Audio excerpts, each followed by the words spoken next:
பாஷஸ் கிச்சனில் இன்றைக்கி நம்ம பார்க்க போது PRAN fry with homemade masala. வீட்லேயே இருக்கிற மசாலா வச்சு ப்ரான் ஃப்ரை எப்படி பண்ணுறது அப்படின்றது தான் இந்த வீடியோவில் நம்ம பார்க்க போகிறோம்.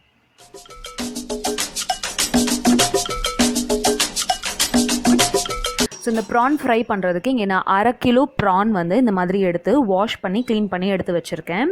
ஸோ இது வந்து 1/2 kilo prawn, medium size prawn. சின்ன ப்ரானாக இருந்தால் கூட நீங்கள் யூஸ் பண்ணிக்கலாம். ஸோ ஃபஸ்ட்டு வாங்க இதுக்கு மசாலா ரெடி பண்ணலாம். ஸோ மசாலா ரெடி பண்ணுறதுக்கு இங்கே ஒரு கண்டெய்னரில் இங்கே வந்து ஃபஸ்ட் நான் என்ன பண்ணுறேன்னா அந்த ப்ரான் ஃப்ரைக்கு தேவையான எல்லா மசாலாவும் நான் அதில் சேர்த்துக்கிறேன். இதை ஒரு டேபிள் ஸ்பூன் வந்து கார்ன்ஃப்ளவர் மாவு சேர்த்துருக்கேன். அப்புறம் வந்து 1 டீஸ்பூன் வந்து சில்லி பவுடர் சேர்த்துக்கோங்க. உங்களுக்கு சில்லி பவுடரோட காரம் நிறையா இருக்குது, எனக்கு வேண்டாம் அப்படின்னு தோணுச்சுன்னா 1/2 டீஸ்பூன் சில்லி பவுடரும் 1/4 டீஸ்பூன் தனியா பவுடரும் நீங்கள் இதில் சேர்த்துக்கலாம். இப்போ இதில் கொஞ்சம் உப்பு சேர்த்துருக்கேன். 1 டீஸ்பூன் இஞ்சி பூண்டு பேஸ்ட் சேர்த்துக்கோங்க. அதே மாதிரி ஒரு 1/4 டீஸ்பூன் வந்து இதில் மஞ்சள் பொடி சேர்த்துக்கோங்க. இப்போ இதில் 1 டீஸ்பூன் மைதா மாவும் சேர்த்துக்கிறேன். இப்போ உங்களுக்கு பஜ்ஜி மாதிரி வேணும் இந்த ப்ரான் அப்படின்னு நினச்சிங்கன்னா 2 டீஸ்பூன் கூட நீங்கள் மைதா மாவு இதில் சேர்த்துக்கலாம். அதே மாதிரி எக்கோட ஒயிட் மட்டும் இப்போ போடுறேன் நான். ஆக்சுவலாக ஃபுல் எக்கும் போடணும், ஆனால் வந்து நான் மேரினேட் பண்ணி வைக்கும் போது எக்கோட ஒயிட் போட்டு மேரினேட் பண்ணி வைக்கிறேன். ஃப்ரை பண்ணுறதுக்கு முன்னாடி நீங்கள் எடுத்து அதை என்ன பண்ணுங்கள், அதில் வந்து இந்த எல்லோ எக்கையும் மிக்ஸ் பண்ணி நல்லா வந்து மிக்ஸ் பண்ணிவிட்டு அதுக்கப்புறமா நீங்கள் ஃப்ரை பண்ணணும். இப்போ இதில் எக் ஒயிட் போட்டு நல்லா மிக்ஸ் பண்ணிட்டேன். இப்போ இந்த எக் ஒயிட் போட்டதுக்கப்புறமா என்ன பண்ணணுன்னா இதில் இன்னும் கொஞ்சம் நான் வந்து காரம் செக் பண்ணிவிட்டு ஒரு 1/2 டீஸ்பூன் லெமன் ஜூஸ் இதில் நான் புழிஞ்சு விட்றேன். நிறையா லெமன் புழிஞ்சிங்க அப்படின்னா ப்ரான் வந்து புளிப்பாயிரும். அதனால் ஒரு 1/2 டீஸ்பூன் வந்து இதில் போட்டிங்கன்னா போதும். ஜஸ்ட் அந்த டேஸ்ட்டை வந்து என்ஹான்ஸ் பண்ணி கொடுக்கறதுக்காக தான் இந்த எலும்புச்சம்பளம் வந்து நம்ம போடுறோம். இப்போ வந்து இதில் வந்து லெமன் ஜூஸ் போட்டுட்டு அதுக்கப்புறமா கொஞ்சம் இதில் தண்ணி ஊற்றி இதை நான் வந்து ஒரு திக் பேட்டர் மாதிரி ரெடி பண்ணிக்கிறேன். ஒரு 5 நிமிஷத்துக்கு இதை வந்து நீங்கள் கிளறணும். இப்போ காரம் இதில் கண்டிப்பாக கம்மியாக தான் இருக்கும், அதனால நான் கொஞ்சம் இதில் காரம் சேர்த்துட்டு அதுக்கப்புறமா நான் கையில் கிளறிடுறேன். ஸோ முட்டை போட்டதுனால நான் ஸ்பூன் வச்சு கிளறினேன்.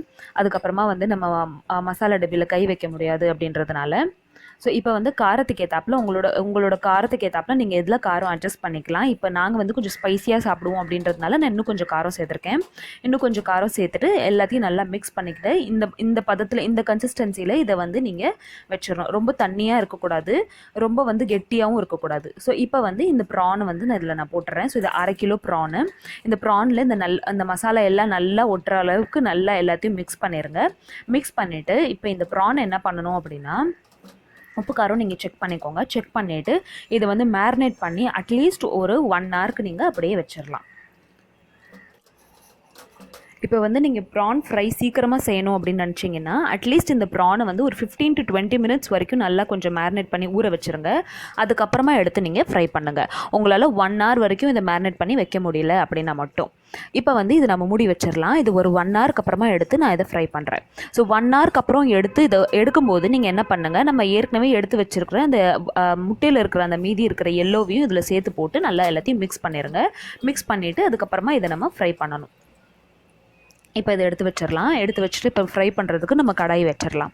இப்போ என்னோடய கேஸில் நான் வந்து டீப் கடாய் ஒன்று வச்சுருக்கேன். ஸோ இந்த மாதிரி டீப்பாக இருக்கிற கடாய் நீங்கள் வச்சிங்க, சின்னதாக இருந்தாலும் சரி பெருசாக இருந்தாலும் சரி வச்சிங்க அப்படின்னா உங்களுக்கு ப்ரான் அடியில் போய் நல்லா கொஞ்சம் ஃப்ரை ஆகிறதுக்கு ஈஸியாக இருக்கும். அதனால இங்கே நான் ஒரு கடாய் வச்சுட்டு அதில் வந்து நான் இப்போ எண்ணெய் ஊற்றிருக்கேன். எண்ணெய் வந்து மீடியம் சூடாக இருந்தால் போதும், ரொம்ப சூடாக இருக்கணும்னு அவசியம் இல்லை. இப்போ இந்த மீடியம் சூடில் வந்து நான் என்ன பண்ணுறேன்னா இந்த ப்ரான் எல்லாத்தையும் இதில் நான் போட்டுடுறேன். ஸோ இப்போ இந்த ப்ரானில் நம்ம முட்டை போட்டிருக்கோம் அப்படின்றதுனால நீங்கள் இதை வறுக்கும் போது உங்களுக்கு வந்து நுரைச்சிட்டு வரும். அதோட வந்து கொஞ்சம் வந்து உங்களுக்கு மசாலா அடியில் பிடிச்சிற மாதிரி இருந்துச்சு அப்படின்னா மட்டும் என்ன பண்ணுங்கன்னா கொஞ்சமாக அதில் கார்ன்ஃப்ளவர் மாவும் இன்னும் கொஞ்சம் வந்து இதில் வந்து மைதா மாவும் இதில் சேர்த்துடலாம். இப்போ இதில் வந்து மசாலாலாம் அடியில் பிடிக்கல, ஆனால் வந்து இது வந்து கொஞ்சம் நான் தள்ளி விட்றேன். ஏன்னா வந்து உங்களுக்கு ரொம்ப இதை வந்து வேக வைக்க வேண்டாம். ஒரு 3 நிமிஷம் இதை வந்து எண்ணெயில் போட்டுட்டு இதை நீங்கள் எடுத்து வச்சிடணும். வெள்ளையாக தான் இருக்கும், இருந்தாலும் இதை நீங்கள் எடுத்து வச்சிடணும். எடுத்துகிட்டு ஃபர்ஸ்ட் பேட்ச் நீங்கள் இந்த மாதிரி நான் இப்போ வந்து ஒரு 3 3லேருந்து 4 நிமிஷம் இதை ஃப்ரை பண்ணிவிட்டு நான் இதை எடுத்துடுறேன். ப்ரௌன் ஆக்க வேண்டாம், கொஞ்சம் ஒயிட்டாக இருக்கும் போதே இதை நீங்கள் எடுத்துடணும். எடுத்துகிட்டு இதே மாதிரி என்கிட்ட இப்போ எவ்வளோ ப்ரான்ஸ் இருக்கோ எல்லா ப்ரான்ஸையும் அதே மாதிரி நான் ஃப்ரை பண்ணி எடுத்துட போகிறேன். இப்போ இதை வந்து கிறிஸ்பி ஆக்கிறதுக்கு என்ன செய்யணும் அப்படின்னு பார்த்தீங்கன்னா, இது வந்து 2வது தடவை மறுபடியும் நம்ம வந்து எண்ணெயில் போடணும். அதனால நான் என்ன பண்ணுறேன், கொஞ்சம் லைட்டாக இது கொஞ்சம் வந்து ஒரு 70% வெந்த உடனே என்ன பண்ணுறேன்னா இதை வந்து நான் எடுத்துடுறேன். உங்களுக்கு வேணும்னா இந்த மசாலாலாம் நல்லா இது இந்த மாதிரி மூழ்கிட்டு பஜ்ஜி மாதிரி கூட போட்டிங்கன்னா கூட நல்லா வரும். கொஞ்சம் மைதா ஜாஸ்தியாகிடுச்சு அப்படின்னா வந்து உங்களுக்கு இது எப்படி இருக்கும்னா, உங்களுக்கு அப்படியே பஜ்ஜி மாவில் உங்களுக்கு உள்ளே வந்து ப்ரான் இருக்கிற மாதிரி இருக்கும். அதனால மைதா ஜாஸ்தியானாலோ இல்லை கார்ன்ஃப்ளவர் ஜாஸ்தியானோ கவலைப்பட வேண்டாம், நல்லா தான் இருக்கும் அப்போ கூட. இப்போ வந்து இதில் நான் கொஞ்சம் மைதா கம்மியாக தான் போட்டிருக்கேன். இப்போ பாருங்கள், நான் ஃபஸ்ட்டு அப்படியே போட்டு ஒரு 3 நிமிஷத்தில் எடுத்த ப்ரான் கொஞ்சம் ஒயிட்டாக இருக்குது. ஸோ ஃபஸ்ட்டு டைம் நீங்கள் எடுக்கும் போது இப்படி தான் இருக்கும். நான் சொன்ன மாதிரி இந்த எண்ணெய் பாருங்கள், எண்ணெயிலேயே வந்து கொஞ்சம் நம்ம இதில் இதில் சேர்த்துருக்கிறதுனால நல்லா நுரைச்சிட்டு இருக்குது பாருங்கள். இந்த மாதிரி நுரைச்சி நிறைய பபிள்ஸ் வரும். அதை பார்த்துட்டு நீங்கள் வந்து ரொம்ப வேறு மாதிரி ஏதோ ஆகுதோ அப்படின்னு நீங்கள் நினைக்க வேண்டாம்.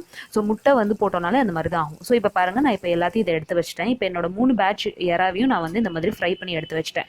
இப்போ இதை நீங்கள் டச் பண்ணியோ இல்லை சாப்பிட்டு பார்த்தீங்கன்னா கொஞ்சம் வந்து இந்த எறா வந்து சாஃப்டாக இருக்குமே தவிர கிறிஸ்பியாக இருக்காது. அதனால நான் இதை என்ன பண்ணணும்னா, இப்போ இதை மாதிரி நீங்கள் ஃபுல் பேட்சையும் ஒரே தடவையில் ஒரு தடவையில் இருந்தாலும் சரி, இல்லை 2-3 பேட்சை இந்த மாதிரி பிரித்து இந்த மாதிரி ஃப்ரை பண்ணி எடுத்து வச்சுட்டு இதை வந்து மறுபடியும் நீங்கள் வந்து எண்ணெயில் போடணும். இப்போ பாருங்கள், ரைட் சைடில் இருக்கிறது வந்து நான் 2 தடவை ஃப்ரை பண்ணி எடுத்து போட்டது. ஸோ இப்போ வந்து லெஃப்ட் சைடில் இருக்கிறது நான் வந்து செகண்ட் டைம் இன்னும் ஃப்ரை பண்ணலை. அதனால் அதை நான் வந்து செகண்ட் டைம் மறுபடியும் இதை ஃப்ரை பண்ணுறதுக்காக போடுறோம். இப்போ செகண்ட் டைம் ஃப்ரை பண்ணும்போது இது வந்து ரொம்ப நேரம் வைக்க வேண்டாம். உங்களுக்கு வந்து ஆயில் நல்ல சூடில் இருக்கணும். ஒரு 2 நிமிஷத்தில் இதை போட்டுட்டு டீப் ஃப்ரை பண்ணிவிட்டு கலர் ஜஸ்ட் சேஞ்ச் ஆனோடனே நீங்கள் அப்படியே இதை எடுத்துட வேண்டியதான். ஒரு 2 நிமிஷம் அதை போட்டு நீங்கள் இப்படி எடுத்துட்டீங்க அப்படின்னா வந்து உங்களோட ப்ரான் வந்து நல்ல கிறிஸ்பியாக இருக்கும். இது வந்து முறுமுறுன்னு உங்களுக்கு வந்து பக்கோடா மாதிரியே ஆயிரும். ஸோ எப்பயுமே நீங்கள் ப்ரான் ஃப்ரை பண்ணும் போது இந்த மாதிரி 2 தடவை போட்டு ப்ரான் ஃப்ரை பண்ணி பாருங்கள். உங்களோட ப்ரான் வந்து நம்ம ஹோட்டலில் சாப்பிட்ற மாதிரி முறுமுறுன்னு, குழந்தைங்களுக்கு ரொம்ப பிடிக்கிற மாதிரி முறுமுறுன்னு நம்மளுக்கு வந்து இந்த ப்ரான் வந்துடும். ஸோ இந்த ப்ரான் டிஷ், இந்த ப்ரான் ஃப்ரை மசாலா உங்கள் வீட்டில் இந்த வீக்கெண்டுக்கு கண்டிப்பாக ட்ரை பண்ணி பாருங்கள். அண்ட் இந்த டிஷ் உங்களுக்கு எப்படி வந்துச்சு அப்படின்றது என்கிட்ட ஷேர் பண்ணுங்கள். இந்த டிஷ் உங்களுக்கு பிடிச்சிருந்துச்சு அப்படின்னா என்னோட சேனலில் கண்டிப்பாக சப்ஸ்கிரைப் பண்ணுங்கள், ஷேர் பண்ணுங்கள் அண்ட் லைக் பண்ணுங்கள். தேங்க்யூ ஸோ மச் ஃபார் வாட்சிங். பாய்.